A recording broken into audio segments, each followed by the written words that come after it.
Claro, ya la cámara ahí, no me tira facha.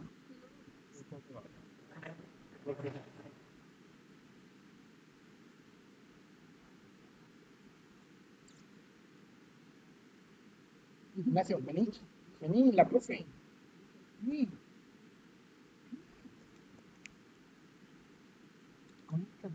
¿Cómo?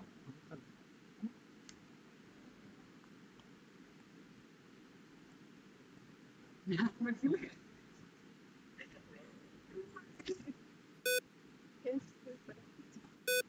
acá. Que la profe te vea. Ignacio. Aquí.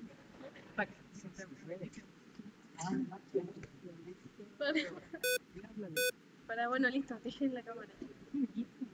Quieto.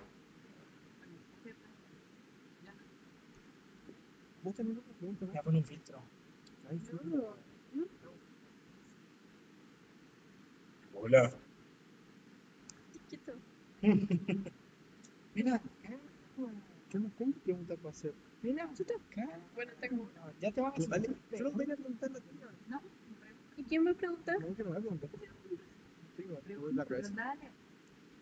Alexa, tú eres la mujer. Pregunta por ¿Qué tiene que y porque tú representas a Flor. Espera, esperen. ¿La clase ya empieza o bueno, hacemos consulta nomás o esperamos a la presentación?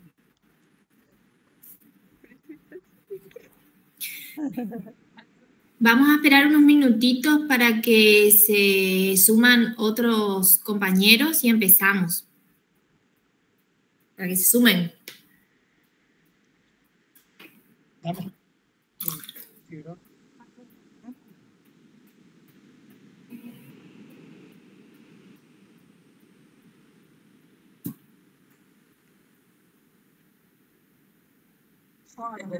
Qué estúpido.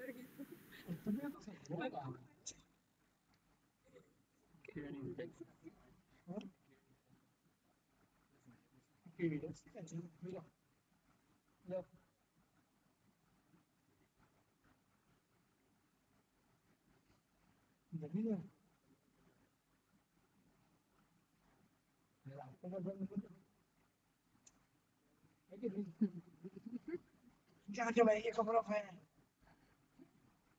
Tu colita, pues ahí la conecto. Escribí tu colita, no tu colita. ¿No?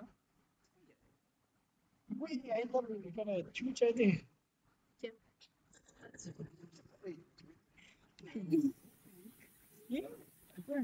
Cara de chucha. Chucha la weá. Qué horrible. No merece mejor. Ahora me pueden dejar.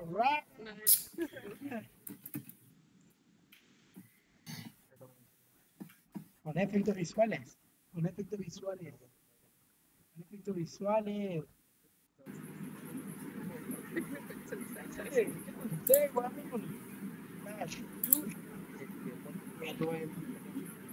El cambio de Xuxa.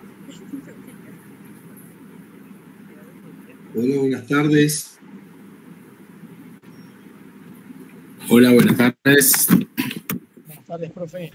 Hola, buenas tardes. ¿Escucha? Bueno, todavía somos muy pocos. ¿Cuántos son en la llamada? Y pasaron ya más de 5 minutos ahora, así que vamos a ir comenzando de a poco. Esta es una clase de consulta, por lo tanto, la idea es que, al menos ya con los alumnos que están presentes, podemos ir evacuando las dudas que puedan tener los alumnos mientras van. Veo que siguen ingresando, así que como muchas veces las dudas son personales, pero la idea es que el resto de los presentes aprovechen también, digamos, los tips que le vamos dando, las explicaciones y demás. Así que, bueno, podemos comenzar. Esta es una clase, como ustedes saben, las clases de consulta son eso.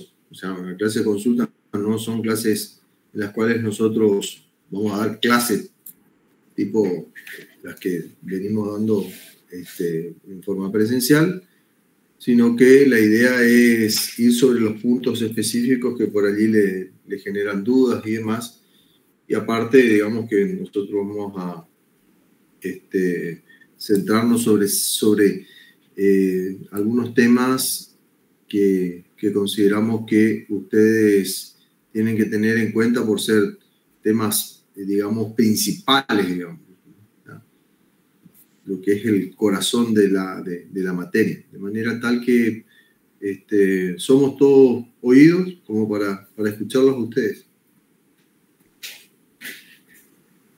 Estamos los Tomó la palabra. tienen. Primer consulta. Sí. En la parte de obligaciones, así empezamos por la unidad 5, ¿no? La consulta es que yo quería saber en dónde puedo encontrar los caracteres de las obligaciones, porque yo la verdad estuve leyendo elementos esenciales, efectos, causa, pero no, ¿cómo se dice? Ahí no vas a encontrar, caracteres.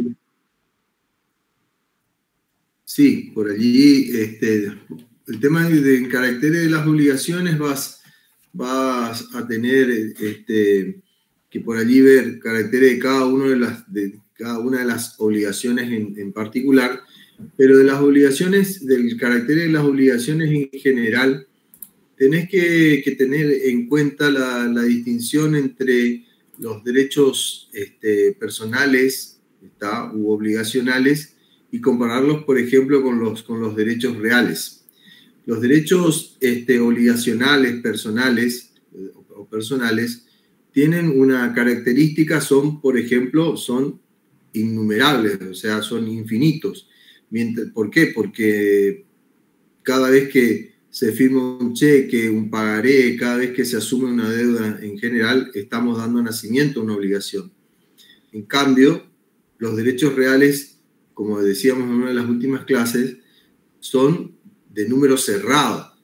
Esto quiere decir que los derechos reales son solamente aquellos que han sido creados por las leyes, porque los particulares no podemos crear derechos reales. Ahí nosotros tenemos que las características entonces de que son innumerables los derechos obligacionales en general. Y otra cosa es que los derechos, en relación a los efectos, los derechos obligacionales o personales son de carácter relativo. Esto quiere decir que los derechos producen efectos solamente en relación al deudor y acreedor que componen la relación jurídica obligacional. ¿Se acuerdan ustedes del ejemplo que yo les decía?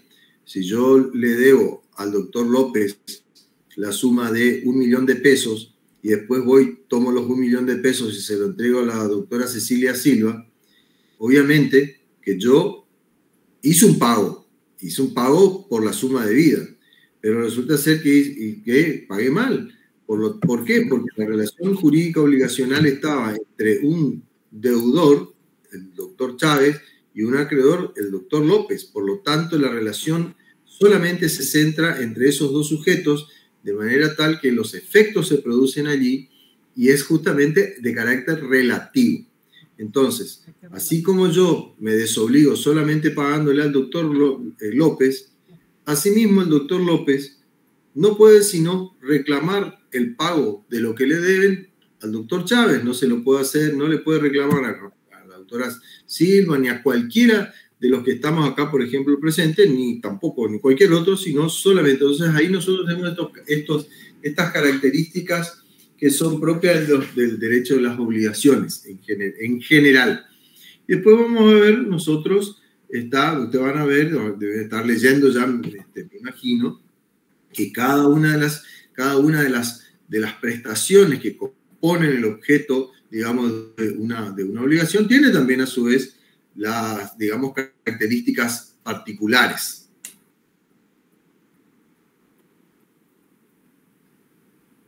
Sí, porque los caracteres de la prestación sí están regulados.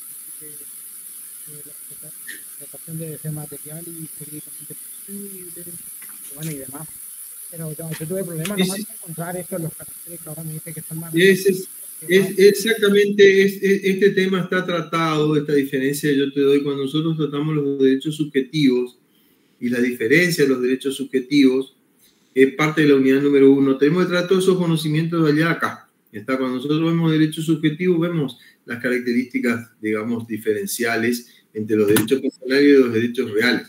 Y ahí tomar las características de los derechos personales, donde está, se aplica exactamente, digamos, esas características acá.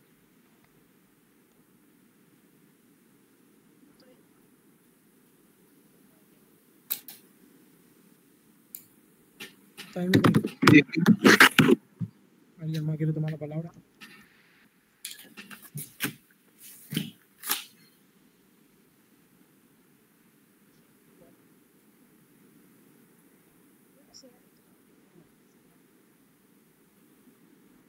Bueno, profe, si nadie toma la palabra, vuelvo a hacer otra consulta. Sí. Quiero saber qué debemos de saber de los contratos paritarios. O sea, porque está muy engorroso también encontrar sobre el contrato paritario. Tipo, como no está explícito en el código, sí sabemos lo más importante, que es donde el pie de igualdad. Bien, a ver, no se tienen que, digamos, no sé si decirle confundir ni complicar el tema de los contratos paritarios. Son los contratos que están regulados en el código del año 1871 cuando entró en vigencia.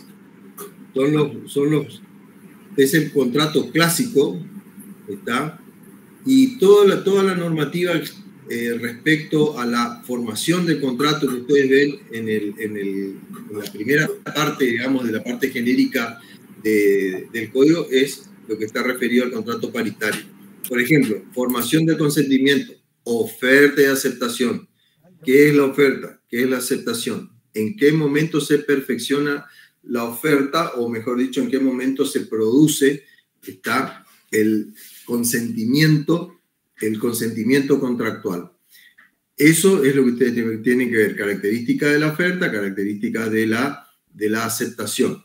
Es formación del consentimiento, porque si ustedes ven, nosotros allí en la parte de contratos tenemos la definición de los contratos, vemos objetos, etc. Y después hay una parte donde dice formación del consentimiento contractual. Esa es la parte de contratos paritarios. ¿Está? Porque después de eso, dentro de la normativa que regula la formación del consentimiento contractual, van a ver ustedes que hay una sección que dice contratos celebrados por adhesión a cláusulas generales predispuestas. Esa es otra forma de celebrar contratos, ¿está? Donde nosotros dijimos en clase esta forma que regula, es una forma especial donde ya no hay una libre discusión que existiría en los contratos paritarios, ¿está? Contratos paritarios es porque el legislador considera que hay casos en los cuales hay una libre discusión de las cláusulas contractuales entre los miembros, o sea, los sujetos que van a contratar. En cambio, ya hay una forma de contratar, ¿está? Y de llegar al consentimiento contractual, por la cual uno de los sujetos predispone a las cláusulas contractuales. Esto quiere decir que la otra parte no participa en la redacción de las cláusulas contractuales. Cuando uno va a contratar, por ejemplo, ya una de las partes predispuso las cláusulas contractuales, no hay posibilidad de discusión. El ejemplo que nosotros podemos ver de esto es, por ejemplo, cuando yo voy si yo voy a despachar una encomienda, por ejemplo, ¿no?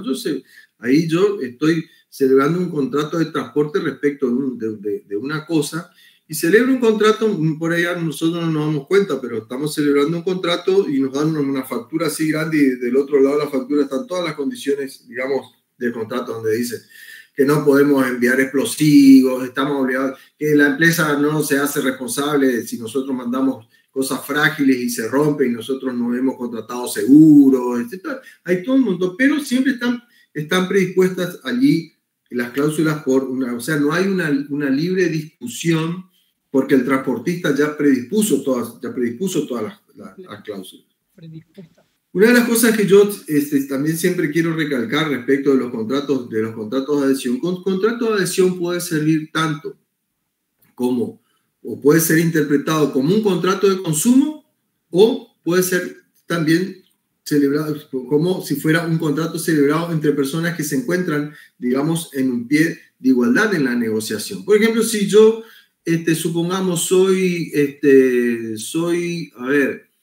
productor cárnico, ¿no? Soy un empresario cárnico y contrato el transporte de la carne con otro empresario, ¿no? Entonces el otro empresario sale allí como es empresario cárnico y él tiene camiones frigoríficos. Entonces yo me avengo a las cláusulas que él está. Por ahí podemos poner alguna cláusula especial, por ejemplo, que el enfriamiento de la cámara tiene que ser al menos de tantos grados para la conservación de la carne. Pero siempre estamos hablando de dos sujetos que son empresarios. Lo que pasa es que un empresario se sirve del servicio de transporte de otro. Pero puede pasar que ese mismo contrato, digamos, de transporte pueda ser celebrado directamente por una persona que es un consumidor o usuario final de ese servicio. O sea que el contrato de adhesión puede ser utilizado o puede ser tenido, digamos, como un contrato entre sujetos que son empresarios o entre personas, entre el empresario transportista y un consumidor final. Y después, por último, están los contratos de consumo, que están regulados a partir del artículo 1092 del Código Civil, que donde el ordenamiento jurídico ya parte de una premisa. Una de las partes del contrato, el consumidor o usuario de bienes y servicios, esa parte es la parte más débil del contrato. Ya se parte, digamos, de un preconcepto. Pero se trata de un preconcepto que tiene por finalidad, digamos, dictar una normativa que, partiendo del reconocimiento que una de las partes del contrato es mucho más débil, se dicta una normativa que refuerza, digamos, la fuerza de negociación de ese sujeto consumidor para elevarlo prácticamente a un mismo nivel de fuerza que tiene el proveedor de bienes y servicios. Por eso, si nosotros hacemos una lectura de, por ejemplo, la formación del consentimiento contractual cuando estamos hablando del contrato de consumo, recordarán ustedes que en el contrato de consumo incluso la publicidad se tiene en cuenta, digamos, como parte integrante del contrato. Y eso lo hace pura y exclusivamente para proteger a los consumidores. ¿Está? Pura y exclusivamente. Y a su vez también, por ejemplo, este artículo 7, o por ejemplo, cuando habla del trato digno que tiene que tener el consumidor respecto de, en todo momento, antes, durante y con posterioridad a la adquisición del bien y servicio. O sea que todo este tema de publicidad, trato digno y demás, van a ver ustedes que no existe en la normativa del contrato paritario. No hay. Esto está pura y exclusivamente, digamos, para proteger a lo que, vuelvo a repetir, el legislador considera es una parte débil del contrato. Lo mismo pasa, que lo vamos a ver nosotros el año que viene, con el contrato laboral. En el contrato laboral se parte justamente del preconcepto de que el empleador tiene más poder para imponer condiciones laborales que el trabajador. Por lo tanto, obviamente, en la ley laboral, vuelvo a repetir, vamos a ver el año que viene, se protege al trabajador. Y en la ley de defensa al consumidor, cuando se contrata, se protege al consumidor. Yo quiero agregar algo. Permiso.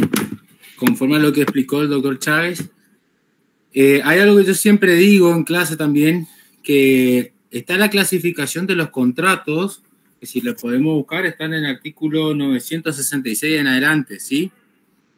Esa es la clasificación de los contratos: unilaterales, bilaterales, onerosos, gratuitos, conmutativos, aleatorios, formales, no formales o informales. Y como bien lo dijo el doctor Chávez, está la clasificación conforme al consentimiento. Conforme al consentimiento, ¿qué quiere decir? Cuando son paritarios, las partes regulan su contrato. Ejemplo ahora, la propuesta que dice el nuevo presidente, dice los contratos de la ley de alquileres. Las partes pueden regular su contrato, él dice ahora, propone. ¿Sí? Entonces, cuando es paritario, las partes regulan cada una de las cláusulas. Nadie le viene a imponer nada, ni una ley. ¿Sí? En cambio, cuando hay contrato de adhesión, allí una de las partes establece todo o casi todas las cláusulas y el otro solamente se limita a firmar. Y después están los contratos de consumo, que muchas veces también son contratos de adhesión a cláusulas generales predispuestas, ¿sí? En donde hay una ley que es de orden público y en donde las partes no pueden extralimitarse de esa ley, ¿sí? Y hay una relación entre un consumidor y un vendedor, productor, etcétera, como establece las partes, ¿sí? Entonces, conforme al consentimiento, ¿sabes? Obviamente que no va a estar regulado en la ley. No dice contrato paritario 2 puntos. No, es como dice el doctor.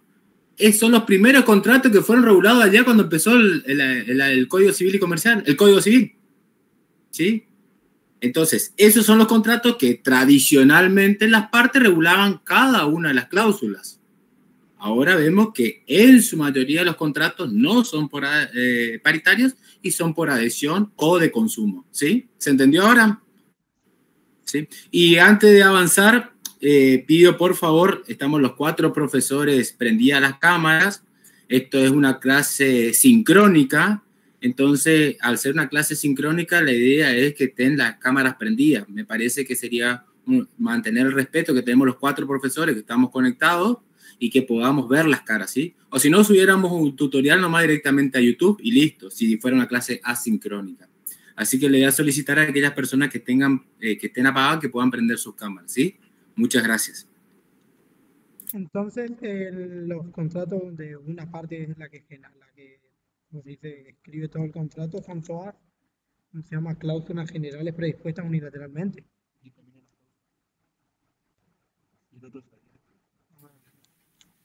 Sí, tal cual.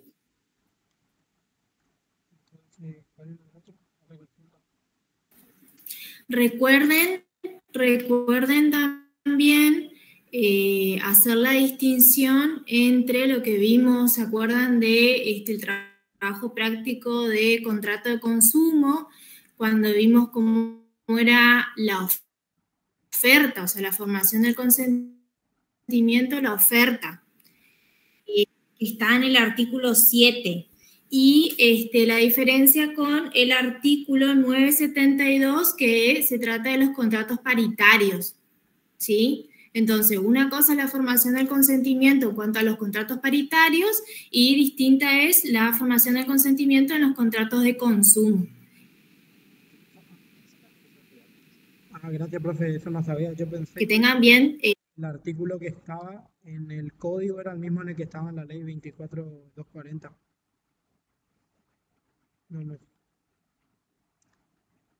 No, el 972 se refiere a los contratos paritarios, ¿sí? Y el artículo 7 de la ley 24.240 a lo que vimos de contrato de consumo.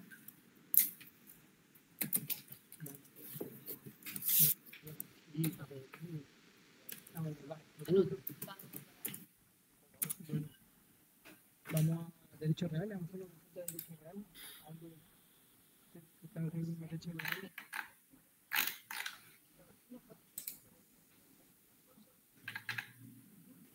Buenas tardes, ¿cómo están? Recién ahora puedo conectar el micrófono. ¿Tienen alguna duda más con respecto a esto de los contratos? Acuérdense que la parte de contratos bancarios no vamos a ver en esta oportunidad, ¿sí?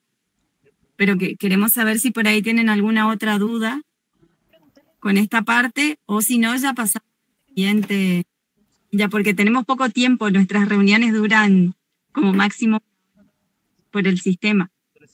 Por eso pregunto. Profe, voy a una consulta sobre los contratos de compraventa y los contratos de locación. Porque nosotros sabemos definición, el sujeto y las obligaciones de cada sujeto, ¿no? De cada contrato. Lo que no estuvimos encontrando tampoco son los derechos de cada uno. Obvio, capaz de una forma precaria lo puedo decir, que si yo, el vendedor tiene derecho a recibir el precio, por ejemplo, pero no sé, o sea, cómo buscarlo, cómo leerlo para describirlo de una forma más técnica. Pero para eso ustedes tienen que consultar en qué parte de los artículos tiene la regulación de la compraventa. ¿Qué le dice? A ver, yo voy a buscar acá el código, denme un minutito.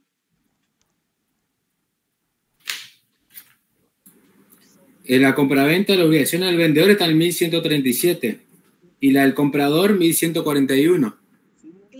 Esas son, sí, esas son las, digamos, ustedes tienen que saber, no se vayan a estar complicando, porque si no, a veces lo que pasa es que intentan escribir mucho y después terminan escribiendo mal, ¿sí? Entonces, si bien es cierto que lo que abunda no daña, lo que abunda tiene que estar bien escrito. ¿Estamos hasta ahí? ¿Ahí qué le dice el código? Sí, ahí tiene, sí, ojo con no estudiar el tema, o sea, contrato tiene que estudiar, o sea, toda la materia, hay que estudiar el código, ¿está? O sea, está bien especificado, obligaciones del vendedor, obligaciones del comprador, o sea, está todo, allí, lean los artículos nomás allí, ya, no van a tener problema en comprender este tema. Y quiero volver así rápidamente nomás sobre lo que había quedado en relación al tema de la oferta, para ver la diferencia entre los contratos paritarios y los contratos de consumo. Vayan, les pido por favor, vayan a leer los dos artículos que les acaba de señalar Cecilia, el 972, y compárenlo con el artículo 7. Los dos se llaman oferta. Tienen como título oferta. El artículo 7 de la ley 24.240, ¿no? Los dos tienen como título oferta, pero en el 972 se trata de la forma en que debe hacerse la oferta en los contratos paritarios, mientras que en el artículo 7 de la 24.240, la forma en la cual se debe hacer la oferta o los efectos que tiene la oferta en los contratos de consumo. Y van a ver ustedes la gran diferencia que hay con una palabrita. Les mando a que lean. ¿Está? Ya lo dimos en clase incluso. Bueno, volviendo a la parte de las obligaciones, porque sí está regulado las obligaciones del vendedor y el comprador, pero lo que no encontramos son los derechos. Eso es porque... Y bueno, pero deriva, bueno, tenés que interpretar de estos mismos, si uno tiene obligaciones, el otro tiene derechos, ¿entendés? Profe, no soy claro, la obligación de uno es el derecho del otro. Claro, ¿entendés? Porque, por ejemplo, son obligaciones recíprocas. Digamos, estamos hablando de un contrato bilateral, ¿entendés? Claro, sí. Casi un poquito más, ¿no? Acá entre los tres nos miramos todos los libros de la biblioteca. No, ¿se acuerdan? Volvemos a lo mismo. Cuando nosotros hablábamos de los actos jurídicos y de las obligaciones y de cómo teníamos que estructurar, esa estructura es donde reposan los contratos.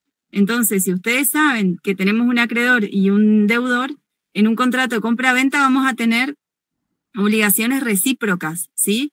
El vendedor va a ser acreedor ¿de qué cosa? Del precio. Y el comprador va a ser acreedor ¿de qué cosa? Del bien, por ejemplo. ¿Entienden? ¿O ya les confundí más ahí? ¿No? Bueno, va por ese lado.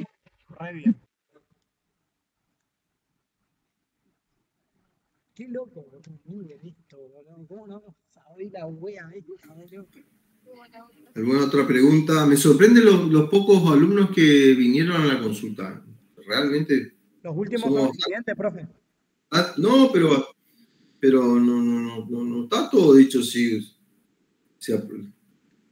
No está todo dicho. No sé si alguien tiene otra pregunta o pasamos a derechos reales.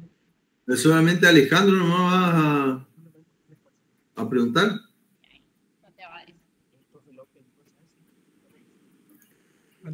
Bueno, la consulta es sobre ¿cómo se dice? La pregunta es sobre adquisición y transmisión de derechos. Viste que dice título y modo suficiente. Bueno, la parte de, yo quería entender, porque yo leí de la doctrina de Kemmelmayer, que el título suficiente es el acto jurídico por el cual nace el derecho, ya sea personal o Bien. Bien.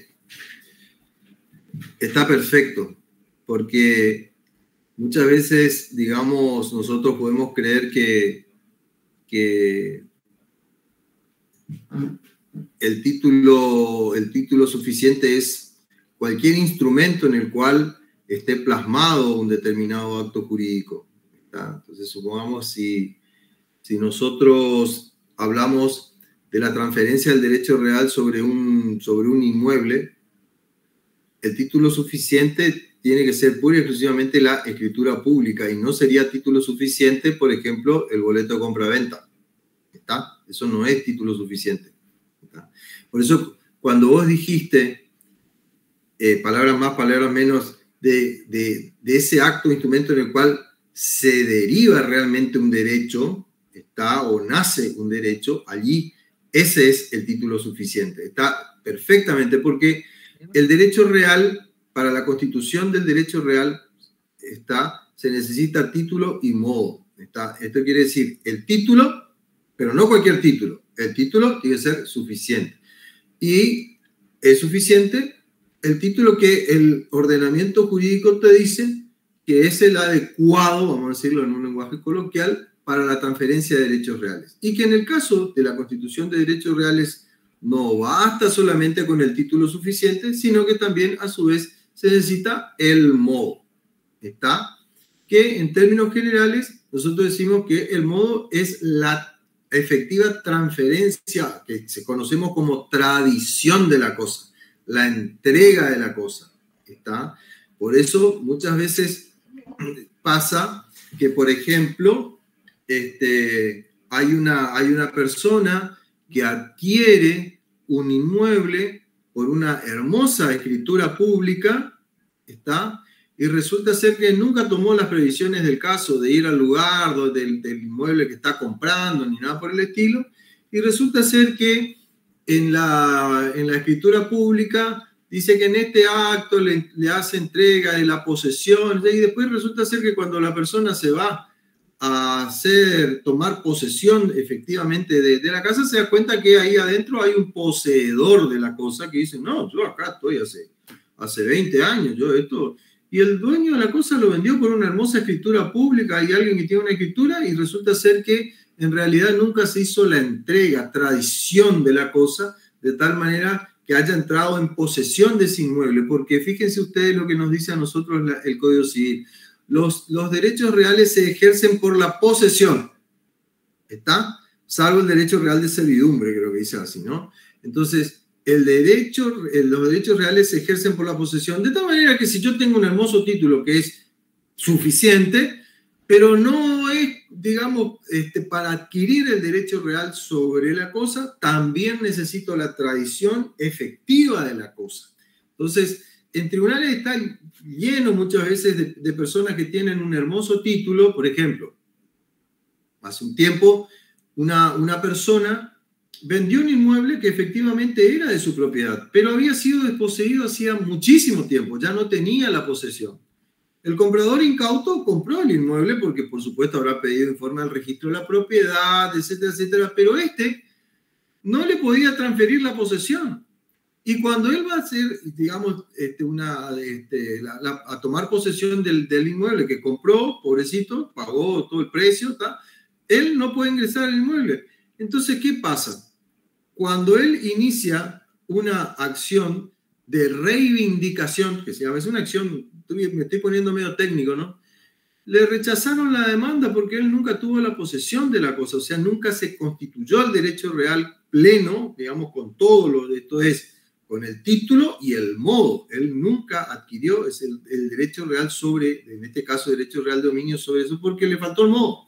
Tiene que ser, tenemos que tener título y tenemos que tener modo. ¿Está? Porque el otro lo que hizo fue, el que estaba en la casa le opuso, está, una posesión. De hecho, le contrademandó, para decirle, digamos, lenguaje un poco más comprensible, le contrademandó por una prescripción veinteañal. Y la realidad que es, para redondear la respuesta, es importantísimo esto, que para la constitución de los derechos reales se necesita título y se necesita modo, las dos cosas, las dos.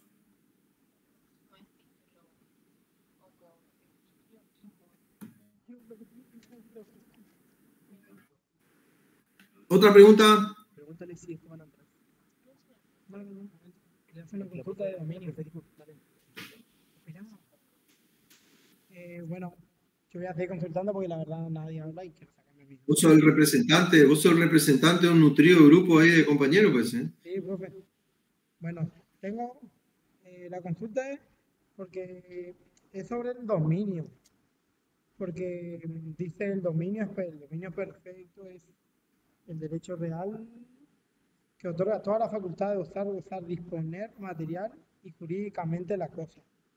Pero yo, o sea, leyendo me di cuenta que suena un poco como que el dominio absoluto de un derecho no te puede llevar a abusar del derecho, porque el artículo 10 regula sobre el abuso del derecho. Yo lo relacioné con eso, sobre que tenés el libre uso, ¿no?, de la cosa, pero respetando lo que era el artículo del abuso del derecho, ¿no?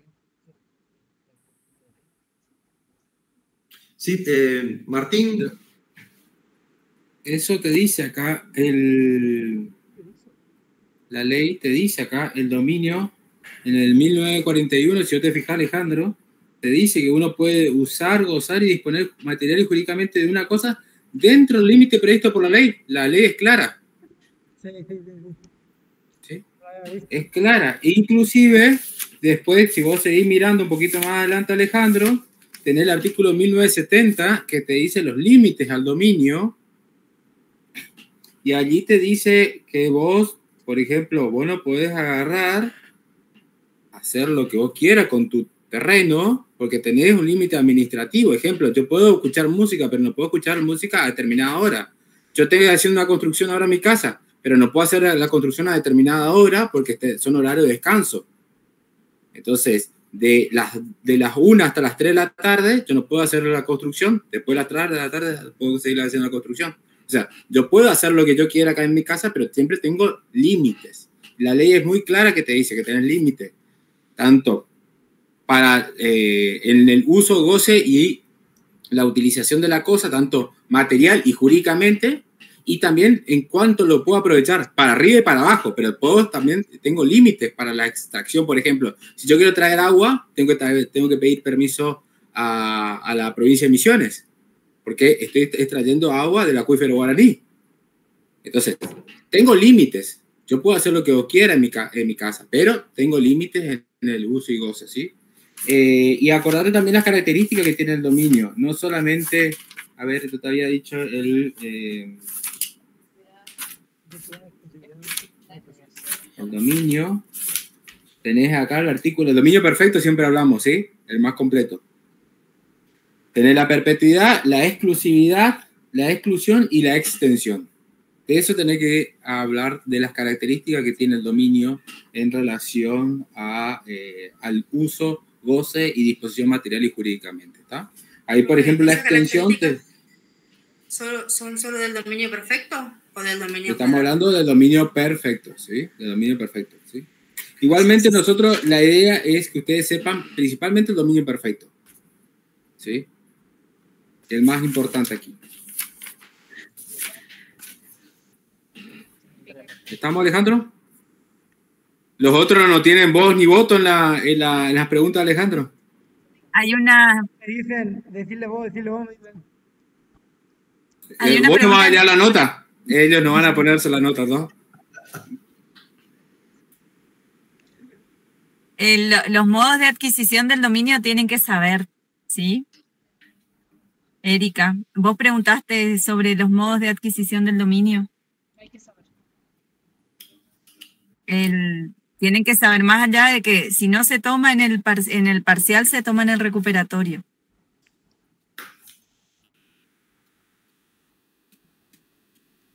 Sí, ese del, por ejemplo, viste que el dominio tiene la característica de perpetuidad. Pero en caso de que yo tenga un terreno, no lo use, no lo goce, no, o sea, no haga nada con mi terreno, lo puedo perder de la manera en la que una persona esté en la realización de la prescripción adquisitiva breve, vamos a decirle. Sí, pero acordate que los derechos no se extinguen por el mero transcurso del tiempo. Tiene que existir una acción, o sea, una inacción por parte del titular y una acción por parte de un tercero para que pase eso. Si no, no se va a extinguir. O sea, no se extingue por el mero transcurso del tiempo. O sea, los derechos reales son perpetuos. ¿Sí? Ese es el principio. No se vayan a estar, digamos, no se vayan a confundir con eso de la prescripción.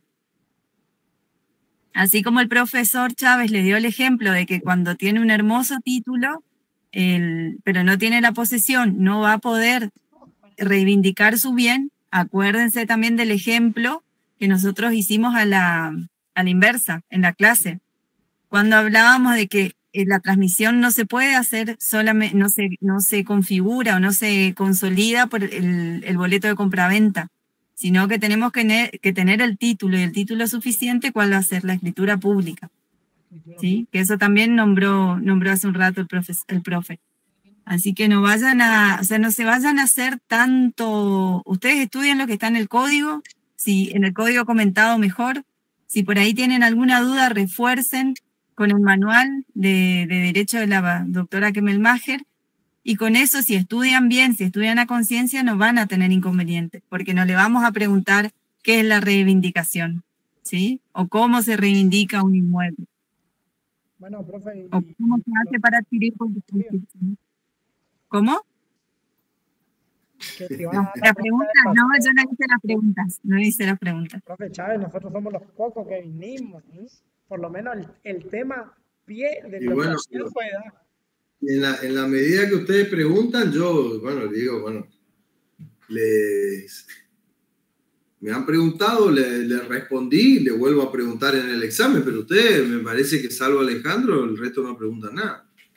A mí me preocupa porque cuando nos preguntan, no sé, ¿qué está pasando? Es porque no tienen dudas. ¿Estudiar no le genera dudas a ustedes? Miren que desde la época de Aristóteles, ya decía Aristóteles que nosotros tenemos que preguntarnos para poder aprender, ¿eh? Si no, no aprendemos nada. Y de chiquitos solamente aprendimos todo porque preguntamos. Y si no preguntamos, no aprendemos. Sí, de todas maneras ya queda poco tiempo, así que sería, como quedan apenas unos minutos. Y a ver, vamos a mirar qué dicen en hablando en serio y en términos de... Sí. Hay alguna pregunta. Primero dice Erika, el medio de extinción de las obligaciones entraría principalmente el pago, entrará práctica de todos los temas, dice Miriam Mesa. Y después dice Jeremías, a la hora de desarrollar las respuestas tenemos que hacerlo como esté en el código, podemos desarrollar con nuestras palabras, siempre y cuando con ciertas palabras técnicas, dice Jeremías. Sí, o sea, artículo de memoria, artículo de memoria no, porque no sabemos ni nosotros, o sea, no podemos exigir eso. Aparte, no sirve tampoco eso. El tema de nuestras palabras, eso yo generalmente no habilito el tema de nuestras palabras, porque nuestras palabras es un concepto tan genérico e indefinido que a veces vienen y digamos, el alumno con sus palabras es casi su idioma, digamos, y yo no entiendo y él supuestamente expuso un concepto jurídico, con lo cual yo me inclino más a esa última parte, digamos, siempre y cuando con ciertas palabras técnicas, yo diría, incorporen las palabras técnicas, porque van a ser ustedes, digamos, justamente técnicos y deben manejar el lenguaje técnico. O sea, eso es, digamos, una verdad de perogrullo.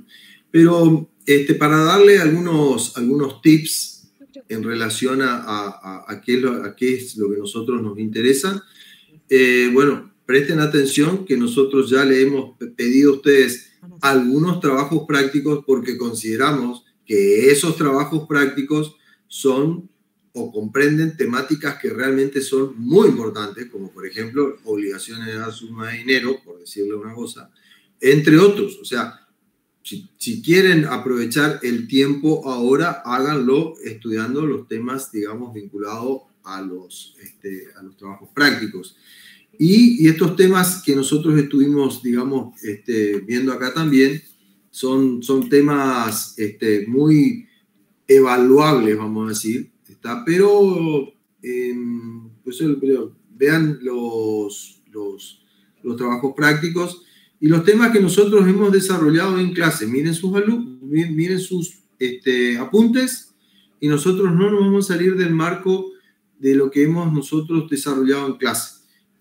Nosotros, los profesores, al principio del cuatrimestre, acordamos un cronograma de clases con temas que van a ser desarrollados en clases, así como también aquellos temas que van a ser objeto, digamos, de desarrollo de trabajos prácticos.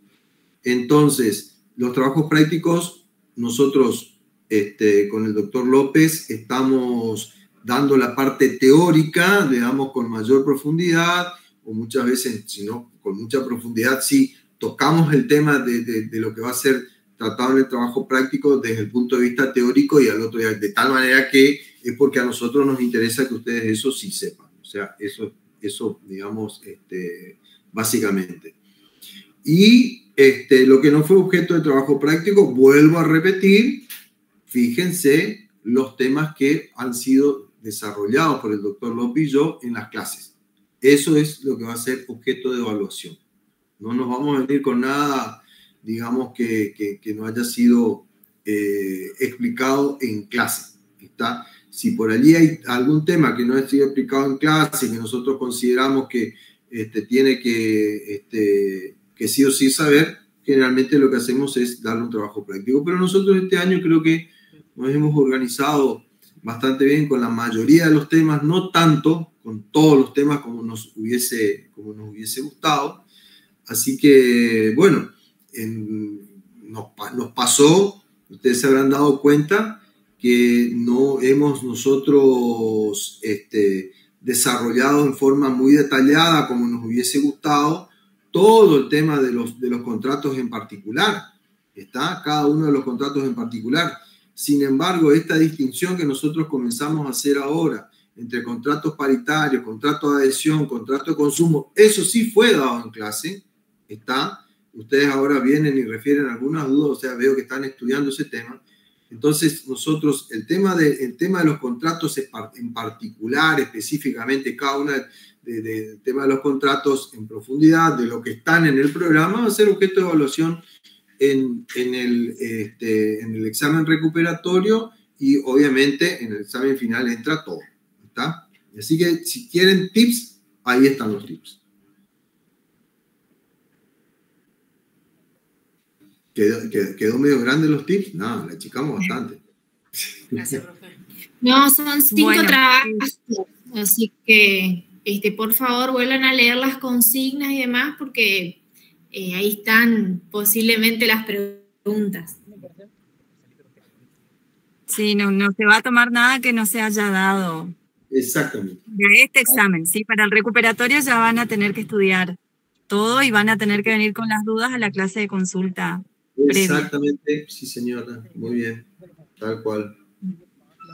Bueno, a ver, ¿hay algo más? ¿Qué otro derechos reales de garantía. Los derechos reales de garantía, nosotros habíamos visto hipoteca, el que si bien no alcanzamos a desarrollar en su totalidad, sí hablamos de eso en la clase práctica. Porque también recuerden que no es solamente la teoría que se da el martes, sino que lo que alcanzamos a desarrollar en la clase de los miércoles también entra en el parcial. Y eso está en el trabajo práctico en el último, hipoteca. Y práctica no, práctica de cada tema a desarrollar no. No, práctica no, práctica no. por ahí puede haber alguna pregunta de que tenga que hacer un razonamiento, pero no es práctica eso, ¿no? ¿Está? Por ahí no necesariamente es razonar, está algún artículo, alguna norma, algún concepto, está aplicando a un estado, a una situación específica que, ya les adelanto, no hay sorpresa, todo fue tratado en clase desde lo teórico y desde lo práctico, incluso en estos 5 temas que refiero. Si no nos va a decir las preguntas del parcial, ¿cuántas preguntas entran? No, como siempre son 5 preguntas de desarrollo. ¿Está? Siempre son 5 preguntas. Yo no. En ese sentido todavía no hemos cambiado nada. Poco a poco espero que la mayoría vaya aprobando, porque, digamos, nosotros podemos ir cambiando la metodología de evaluación casi con toda seguridad. Van a haber, digamos, otros métodos de evaluación y quizás también otros métodos de enseñanza que nosotros como docentes vamos a tener que ir ayornándonos a un montón digamos, de acceso a la información. Hoy por hoy nosotros estamos asistiendo a un mundo donde es tremendamente cambiante, donde antes nosotros exigíamos que ustedes absolutamente tengan todos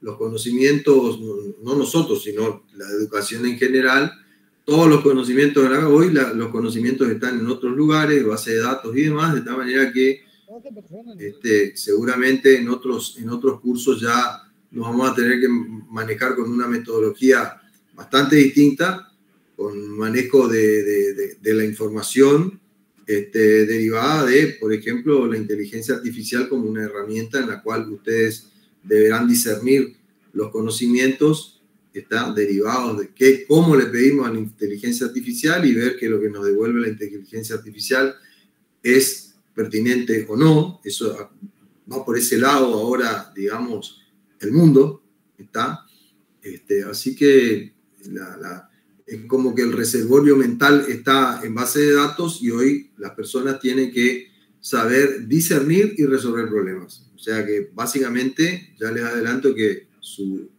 ejercicio profesional va a estar justamente orientado a eso, digamos, la resolución de problemas específicos. Así que bueno, les agradezco su presencia. Me gustaría que la próxima vez participen, no tengan miedo, no tengan vergüenza, no sé, ustedes van a ser técnicos y lo que yo siempre digo a los técnicos, ustedes van a andar por todas las oficinas de por haber, por todas las oficinas, ustedes van a estar por la FIP, si es que va a seguir, bueno, creo que la FIP va a seguir existiendo, va a haber con menos impuestos, dijo el nuevo presidente, pero va a seguir existiendo. La ANSES también va a seguir existiendo, y con un montón, digamos, de otros organismos nacionales, provinciales y municipales, con los cuales ustedes van a tener que interactuar, y cuando tengan una duda van a tener que preguntar, porque si ustedes no preguntan y meten la pata, y le hacen meter la pata al contador, al abogado o a la empresa en la cual ustedes están trabajando, están en un gravísimo problema, se van a quedar sin trabajo. Por eso yo quiero que ustedes ensayen preguntar, se acostumbren a preguntar, sean preguntones, anden por todos lados preguntando, y si están estudiando, pregunten, y si están estudiando, las preguntas tienen que ir saliendo a medida que yo voy generando dudas. Voy leyendo un texto y anoto preguntas que me generan dudas, porque si no yo leo nomás y no me generan dudas. Yo todo el día dudo, yo leo y dudo, y me formulo preguntas y bueno, es así. El mundo del conocimiento es así, en base a dudas y a preguntas. Y si ustedes no dudan, a mí me da miedo. Me da miedo, ¿por qué? Me estoy sincerando, ¿no? En el sentido, me da miedo, porque si el alumno no tiene dudas, es porque el alumno por allí puede ser que me leyó muy poco, y eso realmente me genera preocupación. Así que ahora vayan a leer, y bueno, les deseo la mayor de las suertes mañana en el examen. ¿Está? Dale, profe, muchas gracias. Nos vemos en la école. Gracias a ustedes. Así que nos estamos viendo mañana, Dios mediante. Suerte, suerte. Nos vemos, hijo de la chucha. Nos vemos en la école. Bueno, chicos, fue bastante bacano. Fue un árbol de trabajo. Mañana a las 6:05 de la mañana. Dios mío. Las 6:05.